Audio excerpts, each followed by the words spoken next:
I would say if you're trying to build a personal brand right now and you're not thinking about TikTok, you are drastically making a mistake. You could have another strategy, but if TikTok's not part of your strategy, I think that it's a huge mistake today. Welcome to BizTok, where we talk to entrepreneurs, business owners, and brands who are using TikTok for business. And together, we bring you the top tips, insights, and secrets to skyrocket your TikTok account. So buckle up and get ready to become the next BizTalker. Here's your host, Kyle Kaplanis.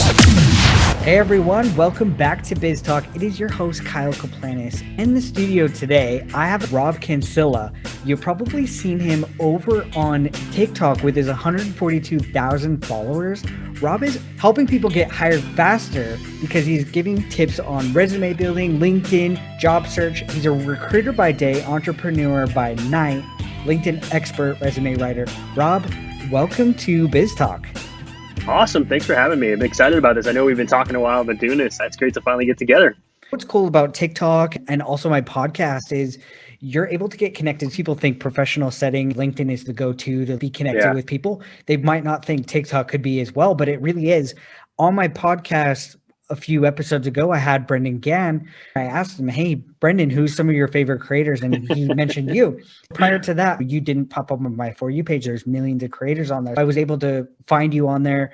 And I was like, man, Rob's doing some awesome stuff over here. I have to have him on. So I reached out. I love that aspect of TikTok of being a place to connect professionally.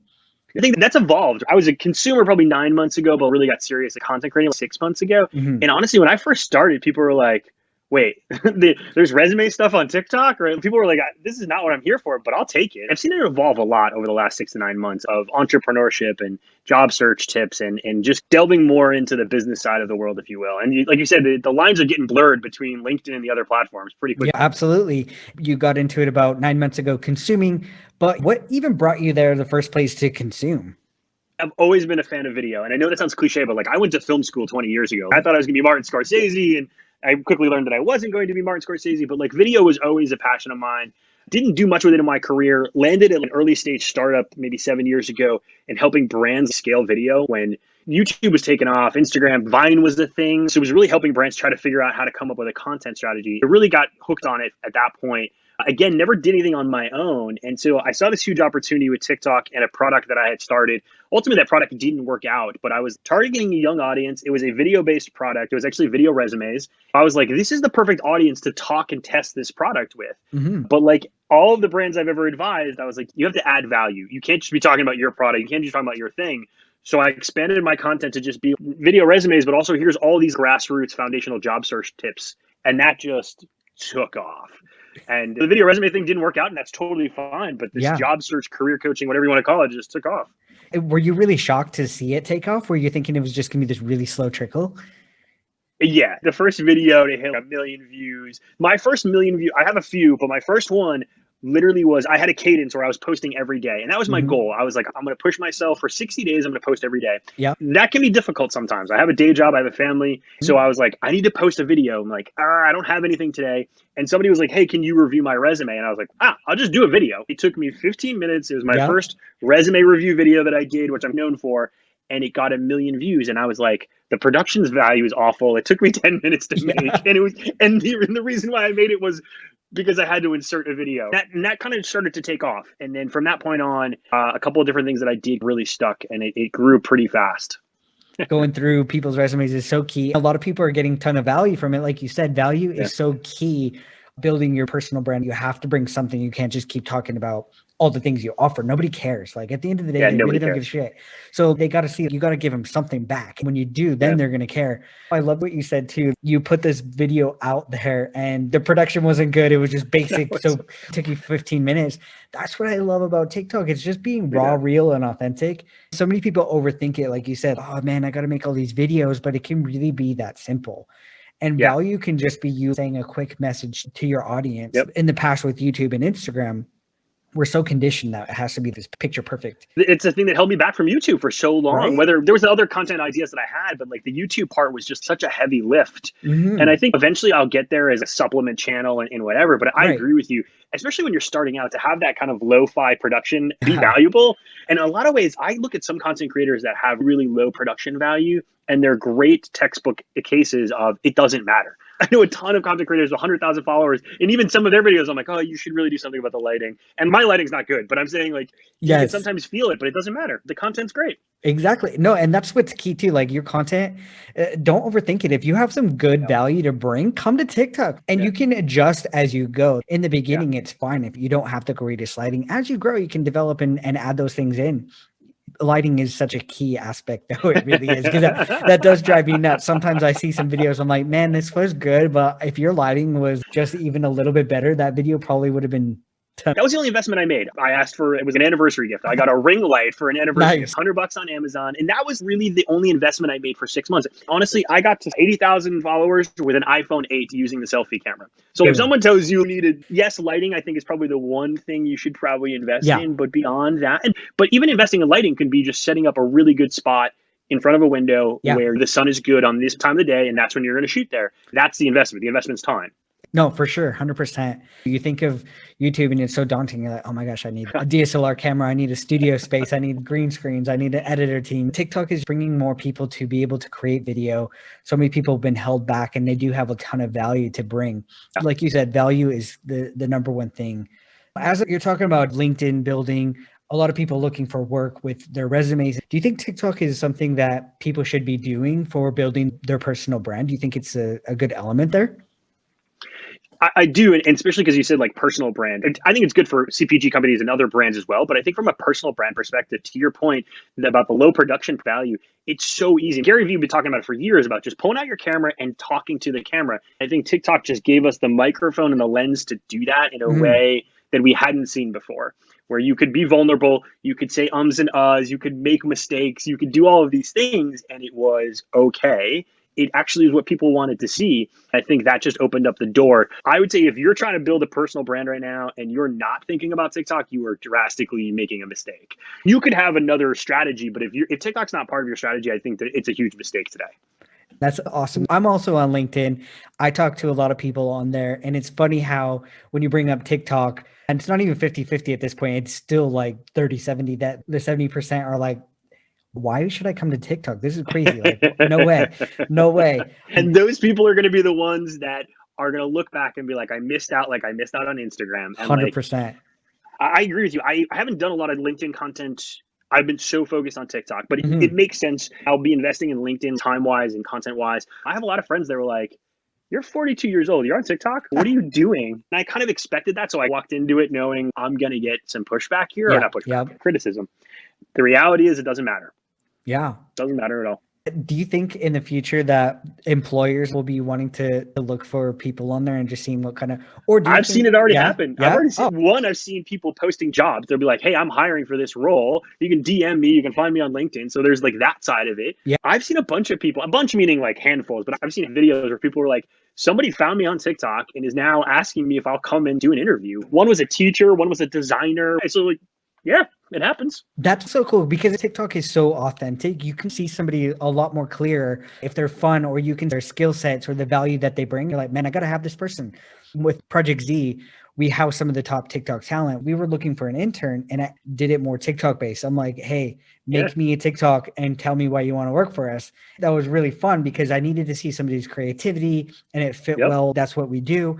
I think it would be really cool to do the stitch feature. Stitch this, tell me why you want to work for us. And it would just be more fun. To me, if I was looking for a job and somebody came on TikTok and was like, hey, we're hiring, stitch this, I'd be like, that's somebody I want to work for. They're relevant, they're fun, they're using it in a cool way. That'll be a fun place. Thought about doing like a quick 1 minute duet where you ask a question, you get an answer. You'd almost do like I mean, the minute would be kind of hard. Most of my content is educational content, but I try to sneak in some entertainment occasionally, almost like puns on interviewing. I've actually been thinking about doing like a mock interview, kind of funny one. But I was thinking you could get a tell me about yourself and tell me about your strengths part of the interview. That's such a great idea. I would love to see that. A lot of times when I have guests on my show, I get tons of ideas just because you're collaborating on fun ways, but you could use that in all sorts of things. things to talk to your audience. If you're a brand, you can say, hey, what is something in your household that you use every single day? So you can get a lot of feedback from people, but in fun ways, and get an audience involved. So that just brought up tons of ideas for me, even for some content for futures. I talk to brands a lot. I'm a recruiter by day. I recruit a lot of marketers. That's my specialty. CMO, vice president of marketing, and for venture capital backed companies. High growth companies, you would think innovative folks. People are still really intimidated by TikTok from a brand perspective. Yes. And like, I'll sneak in my content, if you will, around the conversation. I'll be like, oh yeah, I'm 142,000 followers. And they're like, wait, what? Their perception is that it's still just the dancing videos. Yes. It's still just teenagers. And again, I'm 42 years old. I'm a recruiter. I'm giving job search tips. My target audience is young, but I don't get people like, oh, you're the old guy. I sometimes feel that way, but I don't get that when I'm on the app. No, totally. Marketers are still, I think, trying to figure out what they want to do. And the classic mistake, I think, is they're overthinking it. Rob, you're preaching the choir, because literally I know I am. all I do is I talk to brand advertisers who are social media buying. These are brands that are buying social media advertisement. My number one thing that we do at Project Z is not selling right away. It is straight education. I'm like, educate, because these brands are like, okay, wait, what do you mean I can bring this brand over there? Are you sure people are still lip syncing, dancing? I'm like, when have you logged on? Please get on and consume so you can see, because so many people are shocked when they get on there. They're like, oh, this isn't what I expected. I'm like, I know it's changed. It's evolved really quickly in the last few months, like you mentioned. I try to educate people from a consumer's perspective too. Is like the algorithm to me is really, really, really good. It's curating. I don't watch a lot of dancing videos. So as a result of that, I don't get that. I get a lot of entrepreneurship. I get a lot of tech, the stuff that I really want to go to. Just like YouTube's feed. When I land on my For You page, man, it's curated to what I want to see. I think that's also important. And I think, again, people just have this perception of the dancing videos. You and I come from the same background. I helped brands try to scale video. I worked at Facebook. I was trying to get brands to not put their TV commercials in the news feed. I get it in that sense. I think a lot of people are going to look back and say, man, I wish in 2020 I had invested, whether they're personal brands or big brands, are going to look back and say, I might have missed, not a complete window, but I missed that early window on TikTok. Absolutely. I even say that myself too, because I still remember looking back, being on Facebook and seeing some people sharing Jenna Marbles on YouTube back in the day on her first videos. I was like, man, she's so funny. What is this YouTube thing? It was still fresh. I wasn't even really watching on there, but I couldn't even imagine just getting on there early. You didn't even have to be that good. It's like on TikTok too. As long as you bring value, there's no level. Do I think that people will start using higher quality? Yes, I do think it will shift, just like YouTube did eventually. But right now there's no limit. And people who are missing out are going to come in at those higher quality levels where you have to work even harder. I tell people that too. My daughter has 2 million followers on the platform. Yeah, I heard that in the podcast with Brendan. I heard that. I was like, wait, what? We're really fortunate because, to be honest, she blew up from dancing, but she was one of the first people on the app dancing. If she was to come in now, there's thousands of dancers. Good luck. It's a needle in a haystack. So she got really lucky because she was early. Do I think she's special? Heck yeah. She has a shit ton of talent. She's a great dancer. She's a great singer. She's got a great personality. But if she would have come in now, would she really have stood out? Maybe. It'd be really hard. It's a saturated market now. Exactly. Yeah. For marketers' perspective, people coming in with some value to talk about business, it's still that ground level. You still have tons of opportunity, like a ton. There's so many niches still like that have not been tapped into that I can see. If there's so many people on LinkedIn that are somewhat in the content space, and if they leaned in and took their content over TikTok, it's amazing. It'll be interesting to see. I've already seen in the career space, I'm fortunate enough that we've got a little pocket community. There's probably about a dozen of us that are very similar with different backgrounds. We talk about job search and career stuff, and we've banded together, which is also something I didn't expect. Being part of the broader TikTok community is awesome, but then there's this sub community, and for the most part, really supportive, helping each other along. We're doing clubhouses together. We're doing podcasts together. It's super cool to see. That was something I didn't realize when I got into this, what that was going to bring. And it's been extremely rewarding. I was going to mention Clubhouse. When I got on there, I realized, wow, people are so supportive. Even if you're in the same thing, you're competing. Gary Vee even says this as well. He says, you're in a competitive niche and you're afraid because it's oversaturated. And he's like, so what? Come bring your value, because the way you say it might be different and you're going to reach other people. But he also said, oh, cool. So there's other people like me. Do people just choose to follow me because they're like, my quota is filled with who I follow? I'm only following Gary Vee. No, they're going to follow all of us because that's something that's very exciting to them. And they're going to learn from each of us. Just because you see there might be 10 people making video content that you want to, doesn't mean it's filled up. You're going to have a different voice. You're going to have a different way of presenting something that somebody might find more interesting than others.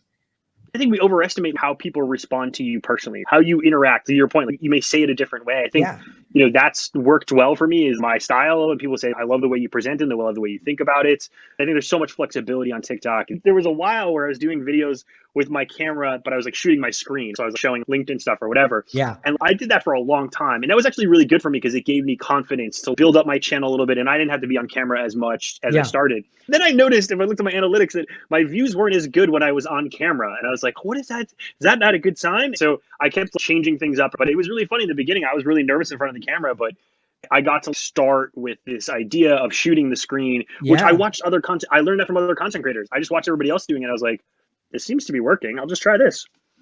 That's so cool that you say that you look back in your videos at where you weren't there, weren't as good. Right? That's what you said. You know what's so cool is I had a lady on my show, Bonnie Struminger, who she does a GoLids account, and she talks about her product a lot. Her videos do well because the product is really cool. It's a really innovative product. But the thing is, people like the video or they'll view it, but they don't follow. I said, Bonnie, you know why? It's because you are in your videos 1% of the time. Sure. How can people be attached to a product? They don't. Like, unless it's bringing a lot of value, but if they don't have that product in their hand and it's changed their life, they're not going to follow it. They're going to be like, oh, that's cool. Next. I said, you have to be in there because people connect to a person. Like, we connect to a face. We connect to the person behind that voice. I think people are afraid to get in there, but it's okay to start how you did and build that confidence. So if you're listening to this right now and you're like, okay, Rob and Kyle, you really convinced me to start making an account and start plugging away. It's okay to start off different. It's okay to start off with not being in it as much. Just start somewhere, and you will get that confidence. I'm telling you, it's not as scary as you think. People are actually pretty nice. I haven't had anybody message me and be like, Kyle, you're ugly, get off camera. Nobody's ever said that. I think that was just a classic example of me getting in my own head. I was looking at the analytics, and I even did a funny video about it. I was like, hey guys, what's going on here? And I pointed to my green screen on my account, and I was like, all of these I'm not on camera, and then when I'm on, it's 10% of the views. Yeah. Like anything though, I think it takes practice. I have 330 videos in 6 months. And now today I can tell you that I'm fairly confident and still need to work on it. Totally. Next thing, you got to commit to the long term. I think you're not going to create 3 videos and it's going to blow up and maybe it will, but it's not sustainable. I think you just got to give it 60 days is what I tell people. If you can do 60 days, post 4 to 5 times a week, and then make an evaluation of, is this working? $20 says it will, but you can assess for yourself. No, it definitely will. You start building a small community, and I think faster than other social platforms. Maybe LinkedIn is a little different because it's all about connecting. So you're expected to come there and connect with people if you use it correctly. But TikTok, you can actually build that community and get valuable feedback really fast. The coolest thing is you can get feedback quickly, instantaneously. People are willing to comment, and it's just so... it's so powerful. The personalization too, the video response feature to me was like an aha moment for TikTok and how I thought about TikTok. I was like, wait a minute. Somebody can ask me a question and then I can literally create more content. It just fuels ideas. The first compliment that I got on TikTok was because I did this video response for this person and took, a few minutes out of my day to give a one-to-one, then at the same time create value for massive people. I was like, this is just a game changer. Totally. There's something you don't see on Instagram. You can't get that same one-to-one. You can comment back, but it doesn't feel as genuine as somebody being like, I'm going to whip out my camera and I'm going to look you in the eyes and answer your question. Exactly. When I saw that feature, I was like, you guys just changed the game of social media. Even Facebook doesn't have that. Nobody, whoever sit down in our table and was like, we need to add this, that person is genius. I hope that they're getting paid a shit ton of money because they deserve it. And there's it's like, that's not scalable. Or somebody was a naysayer, that's not going to work. It's like, trust me, it's going to work. It is way more personal. People crave being noticed. Like, as a human being, we all crave being noticed. And that's why Starbucks has always said, remember the customer's name, remember the name, just because being noticed and being remembered is key to our human element. TikTok is the same way. People are going to comment more thinking, man, Rob does a lot of reply to comments. Maybe he'll reply to me one day. And that's the same with really big creators out there that do reply to comments. They do really well because somebody's like, maybe I can get noticed too. I love that it creates more content. Sometimes you're stuck and somebody just asks a great question in your comments. You're like, boom, I can make a video straight from this. So easy. My 3rd week in, when someone wanted help with their LinkedIn headline, and then for a week, that's all I did was respond to people's comments and say, here's how you can improve your LinkedIn headline. When I was stuck in a rut of what am I going to do? What am I going to create? All I was doing was one-to-one videos essentially. and creating that value. But the key was the one-to-one, but value for the masses. Because people were like, oh, I want to update my LinkedIn headline, but I don't want my profile on video. So I'll just keep watching Rob do it to other people. Right. That's the other thing about TikTok, I think, is that personal and mass communication into one video is super interesting. No, totally.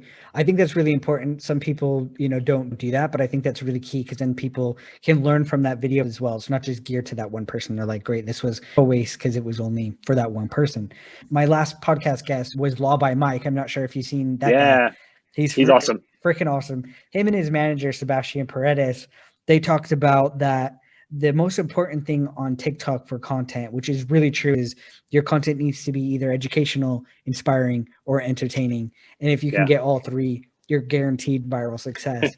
A lot of people overthink it, but it's really that simple. Your videos are good. People are learning, but it's entertaining. You're a charismatic guy.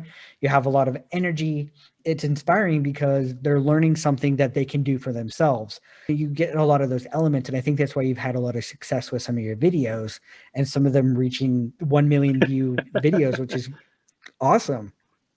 I appreciate it. I think when you start is leaning in on one of those, right? For me, it was, I'm going to lean in on education and not comfortable, but like the entertainment part came later on. Yeah. But I think you're right. If you can grab 2 out of 3, you're in a good place. I'd be curious, was he doing content before TikTok? Because he's really good. Their story is interesting if you go back and listen. I wrote a piece of their strategy of how they did it. I wrote I saw that on LinkedIn. Yeah, you should definitely check it out. But they studied the platform and they realized, okay, transitions work good. You got to catch somebody's attention right away. Yeah. Sebastian has a social media background. So he was like, you be the face because you're the lawyer. Let me help you do all these things. Their strategy was that they wanted to create 12 videos, which they pre-recorded, made sure that they were really good. They say that cutting out the fat is really key, meaning everything you say, if there's something in there that's not necessary, just cut it out. They said that they tried 4 different times to get some viral success. They said that the algorithm is really geared to pushing people who get viral success in the beginning because it looks like you're known for social currency and you know what you're doing and you're going to continue to support the masses. They had to delete their account 4 times and start over until they got one of those and they took off. To be honest, is that strategy going to work for everybody? No, but I really do think that there's some truth to what they did. That's a pretty robust strategy that they put together, but I do agree. He's a good example of blurring. Some of his videos are a little bit lower production. A lot of them are higher production. Yeah. You can tell they're really crafted well. The transitions are absolutely phenomenal on his videos. I've started just doing even smaller transitions and lots of trimming of the fat. I will shoot a video, and you know this term, but a lot of jump cuts. And they certainly help. The more jump cuts I have, the watch time certainly goes up. I've also found you really need to mix it up. You need to be doing 10-second videos, 15-second videos, 30 seconds, and 6. You can't just be doing all 15s. You can't be doing all 60s. You've got to mix it up. I find using all the features does help. But you throw in a duet once a week, it certainly helps your channel. It definitely helps the video. All of those things that you hear all the time and we've heard for other channels, I think still apply to TikTok, and you got to play around with it and figure out what works for you. Yeah, you do. All of us would have a different strategy. Maybe some of them might be similar. The thing is, we're all different and we all bring different value. You got to just try it for yourself. You might grow slower than others. You might grow really fast. At the end of the day, I think we all have the same level of playing field. A lot of times you do. You just have to learn. So you have to think, okay, well, like, this video didn't work so well. Maybe try it again, though. Try it a few times. It might work. Like you were saying, you're 300 videos in and you're still learning. You've improved, just like all of us will, for the first 60 days to at least try to make a video. And duets are really good part of the strategy. They're simple. What I find is if you can bring some sort of value, even if it's just like a statement to put words in, this was good. Those do so well. Duets are they're so easy. They're really important to just throw one in a week to help your views. I try to do once a week because the algorithm definitely pushes them out to the For You page faster than your other videos just to test them. You'll get out there real quick and they'll give them a quick test. I think people also like them. I think thumb stopping content. I think when people see duets, it gives them that half a second of, wait, what is this? Somebody else wants to share something, then I should probably give it a moment. No, for sure. I think that's important. The TikTok and learning, back to the production part, you can test and learn so much faster. If I do a YouTube video, it's high production, it doesn't do well. Yes, I learned something from it, but I probably invested a lot more time. So TikTok has been a great training ground for me because I got the training wheels off and figured out what works for me personally as a brand. So that when I do go to YouTube or I go to LinkedIn with more video content, then I've already figured out what that looks like. Like you said, with time, some people might think, oh, I don't have time, but you could do it quite fast, to be honest. There's some videos that take me way more time, and there's some videos that like right before jumping on this podcast, I had 10 minutes and I had something on my mind. Let me quickly say this, make a video. I didn't post it yet, but I put it in my drafts. It took me 5 minutes. It could be that simple. The number one thing that I think holds people back is overthinking. I totally agree. I think the other one is, and you brought it up, that was a good reminder, is looking at other content creators. I've even gotten into places where I'm like, why is this account growing faster than mine? And comparing yourself to other people, it's good to absorb other content and learn, but you really have to not compare yourself. You really have to focus on the content that you're doing. It's sometimes hard for me to do it. If you can focus on what you're doing and your growth individually and not get in your own way and not overthink it, as you said, your whole experience will be a lot better. Sometimes somebody, let's say they have more followers, but at the end of the day, if you sat down and put your accounts together, they could have had one video in the past that just killed it and got 20 million views and they gained a bunch of followers, but those followers are inactive now. Are they better? Maybe not. Right. Don't look at the vanity metrics. Just show up, bring your value, because nobody can do anything like you can, right? So the value you have, nobody's experienced it. You're going to reach a different level. You're going to have your audience, and just focus on yourself, build that community, talk with your audience. I'm sure that's probably a huge part of your strategy, is engaging with your followers. Oh yeah, I try to combat as much as I possibly can. I get a ridiculous amount of DMs of resume questions and interviewing questions. I didn't offer a single service, except for doing the free resume reviews that I do. I didn't offer any of my services. And I was a resume writer for a couple of years. Right. I didn't put anything on TikTok until it got to a point where there was so much demand that I was like, all right, I'll put a link tree together and I'll put something out there. I think 4 to 5 months, I didn't ever say to anybody, come to me. I think I mentioned I was a resume writer like in my video because I was trying to share knowledge, but it got to a point where I'd added enough value that I'd built up the trust that people started coming to me and being like, hey, do you do this? Hey, can you help me with this? I'll pay you to do this. And I was like, perfect. You can't force in a business or force in merchant, bio. You can't do that too fast. You have to build that trust. Yep. It takes time. And I think that's where most people drop off, is it takes time to do that. Then you can start asking. Marketers listening, salespeople or anything like that. This is a true testament that TikTok is so great, because you're bringing that human element that people can build trust to you, and they see your value. They're going to beg you. I've talked to a lot of people on my podcast that have so much success from people coming to them and saying, oh my gosh, I need what you have. What do you have? They're willing to give you money and they have no idea if you have services. That is what brands or businesses would dream to have, is people begging them for something that they don't even know that they even offer. So you've been able to monetize now because of TikTok. Yeah, I was doing resume writing and I was doing LinkedIn writing. I kind of done that on the side. It was part of the video resume platform I was helping build out as well. Right before this, I was just doing a 1-hour coaching session with somebody in Canada and helping her with her interview. She's got 2 interviews coming up and doing that. I just released a product where if you have a question and you need an answer for something for an interviewer and you need it right away, I'll send you a video response, not on TikTok, but I'll send you a video response. And it's like $10. If you're like, I'm walking into an interview, I need this right away, you need to have that one-to-one. So I built like a bunch of different products and I'm continuing to expand them. I haven't figured out a name for it yet, but basically like a light touch coaching where I'm available by text message and email. So you don't have to pay for a career coach that's formal. Right. If you just need somebody on the side that you can reach out to at any given moment. I'm trying all these different products to see what sticks, but a lot of them came from my followers. They're like, can you send me a video of how I should answer this question? Yeah. There's an idea. The other small businesses I've talked to, they've also said the same thing, is their audiences almost give them an innovation idea. To be honest, you'll probably get more of that. You'll start a product and you'll be able to expand it into something even bigger because your audience is going to give you that feedback, which on other social media is like Instagram. It takes you so long to build that you're building something that people don't care about and you have no idea because you're not getting that feedback. Whereas on TikTok, it's so quick. They're like, hey, Rob, can you do this? And you're like, boom, idea. Versus you just like thinking what people want, but you have no idea really what they want. But your audience is now telling you, Rob, I need this. And you're like, I'm building something for you. I never used to do reviews. I used to just rewrite somebody's resume. And I think sometimes somebody just wants to have somebody that's a professional that looks at resumes every day. Just look at my resume. Tell me, is there a couple things I can make to make it better? And all of a sudden I was like, this is low hanging fruit. It takes me a very little amount of time. It has a lot of value. So sure, I can do that. And I all of a sudden just started doing that as well. So yeah, you're right. The ideas just kept flowing in and they keep flowing in and we'll see where it goes next year. I hear you. Same with me. I'm sitting here every day with all these new ideas and I think my business will eventually evolve into something really large too. Without TikTok, I would not be where I am now. TikTok has opened up so much more opportunities for me in many different aspects. And I'm just grateful for it. I'm grateful to be this early as well. Brendan shares so many things on LinkedIn about statistics, and it's still crazy and shocking to me how advertising dollars is so low on social media. There's still the traditional marketing. That's where most of the money goes. I think TikTok is going to open up more advertising dollars. I can't even imagine in 10, 20 years looking back of where we're going to be because we were here today at this early stage. I completely agree with you. It has been life-changing for me. It was a dream come true. I've always wanted to be in content. I've always wanted to do it.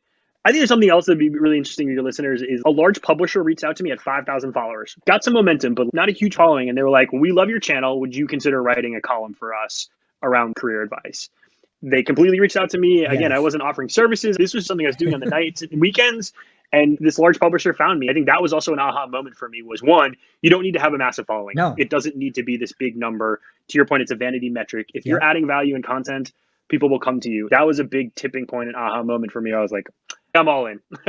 Speaking the brand aspect of things, brands are exactly like that. They're thinking, what can you do for me? What value can you bring to our company? They don't really care about the followers at the end of the day. I've had some talent that I've worked with that has had a third of what some of the bigger talent I work with, yet they were paid triple the amount of money because their specific content was geared better to what the advertiser was looking for. That's the thing with businesses or brands or professional accounts. You can be reached out to. You don't have to have 142,000 like you said. You could have 5,000. I've talked to a few people who've had good success with 2,000 followers just because the right person saw them that were like, hey, I love what you're doing. And they caught them early, you know? I think in the professional side as well, your standards are a little bit lower because the professional aspect of TikTok is still growing. For traditional TikTokers like the dancers or the younger Gen Z, it might be a little bit more difficult because it is saturated. But the professional setting, I really do think it's still fresh. I search up hashtags sometimes and I'm shocked at the amount of views that these hashtags are getting that are so widely used on places like LinkedIn or Instagram. It just shows that we really are early when you hit business tips. And the hashtag has like 2 million views. I'm like, what? Like, are you kidding me? If you're an entrepreneur right now, if you're building an app, if you're building any kind of technology or software, I would lean in pretty heavily right now to your point. You don't want to just advertise your product. If I was founding a company right now, I would just go on and do entrepreneur stuff every day. This is what it's really like to build a company every day. Here's the things that I actually have to do. Exactly. If you're in that seat right now, you could quickly build up a following. I might start doing stuff like that too, because what I'm doing on my brand side, people might be interested in seeing what it takes to actually be a brand manager. What do I do behind the scenes?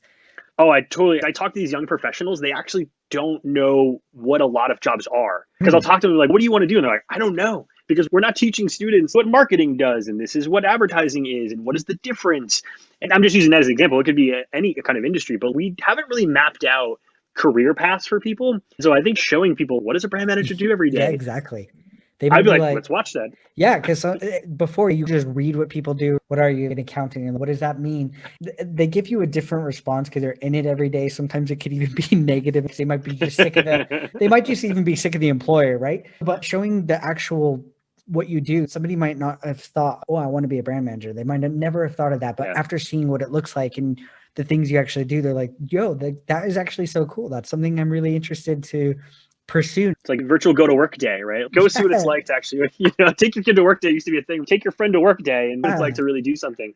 I used to love that show, Dirty Jobs, just because. Yes. Yeah, that would have been cool if he did all sorts of work, but it was really cool to see what people did. I was really curious, and people are very curious by nature. Even if that's a job they don't want to do, they're very interested to learn. Oh, I didn't know that's what you do.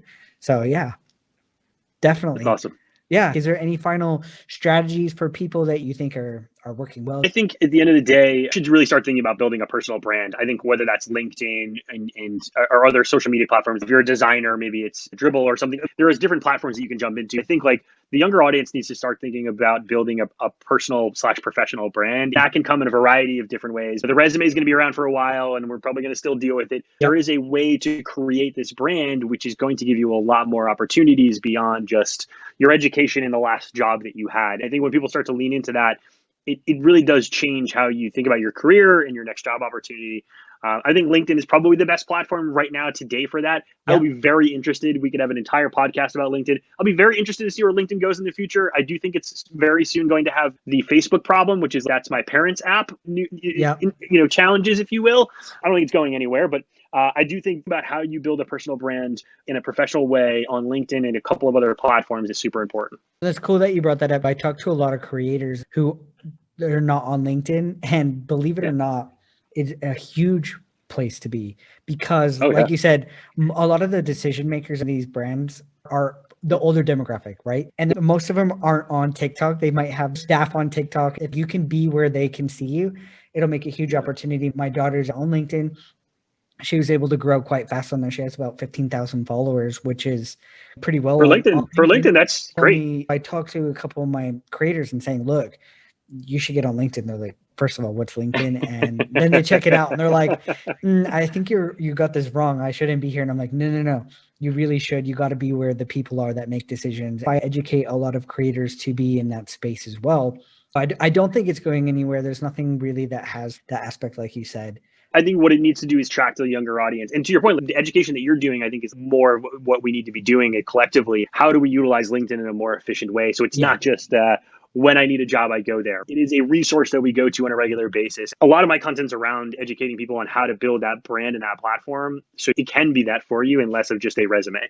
That's how I landed the head of talent job that I have because of LinkedIn, of me using it in more of a content strategy way, where I got people to notice me and being like, wait, what is this? All this value you're bringing versus just being a profile there, just sitting there. Yeah. You have to do some work there too. I love to ask because that's how I found you, is through Brendan and saying who your favorite creators are. So I'd love to know, who are some of your favorite creators? I just saw your video talking about followers and how many followers you have. And by the way, I appreciate it. I follow over 1,000 people. I got to give a shout out. There's certainly some career folks that are out there. Dan from HR, Modern S, TikTok Job Tips, Career Chick. These are all folks that are in the same space I am, that are awesome community. Outside of that, I love this guy. I hope I'm saying his name is Socialty Pro. He does SEO content and he does it for small businesses, entrepreneurs. He does a ton of YouTube. He's probably the person that I favorite the videos the most because I'm going to create a YouTube channel and there's about 40 videos that you've made that I need to go back to. I like the Ginger Marketer. I love Mike, the lawyer guy. I love the Layman Investor. Have you ever watched him? I don't think so, no. He's awesome. He's somebody that's trying to educate people on how to create side income, side money on the internet, if you will, in a way that doesn't feel like all of the bad ways that you hear on social media. Right. There's a ton more. I think my biggest downfall of TikTok is that I consume so much of it. I'm on the app a lot, not from a in-camera perspective.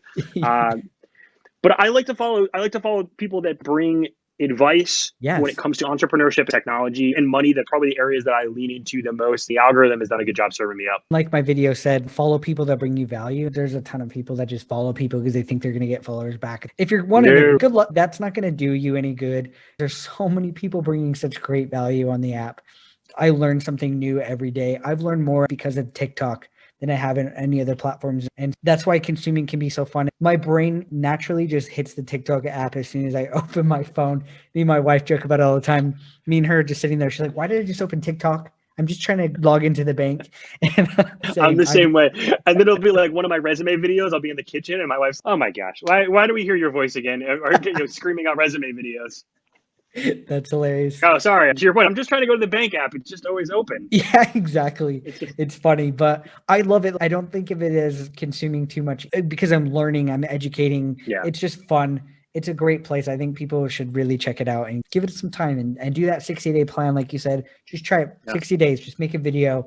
Don't overthink it. Just have fun with it. Totally agree. Awesome. Just press record.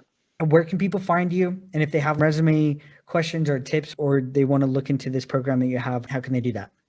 Yeah, so I've got everything on my TikTok channel now. It's Rob_Cancilla, as well on LinkedIn. Certainly recommend people follow me on both of those. LinkedIn, I'll be doing a lot more content this year, but if you have anything on resume, LinkedIn, job search, whatever it may be, follow me on TikTok and check out the link in the bio.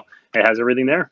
And for those of you listening, I made it even easier for you. All you have to do is hit that description box down below this episode, and you'll find all the clickable links directly to everything that Rob has, so you can find him easily, connect with him. Definitely give him a follow. He puts out some great content. You'll learn value from him all the time. Also, everybody listening, the best thing that you can do to help me out as a content creator and giving you this podcast is leave a review for me. Give it a like and share it with some of your friends. Rob, thank you so much for your time today, man. I really appreciate it. I think we talked about some really great things, and there's a ton of value for people to learn from today. Thank you. Thanks, man. I appreciate it. It was great chatting with you. Definitely see you over on TikTok. See you there. Love this episode of BizTok? Let us know with a review. Also, make sure to subscribe so you don't miss out on any future episodes. Follow us on TikTok at BizTalker. Don't just be a TikToker, but become the next BizTalker.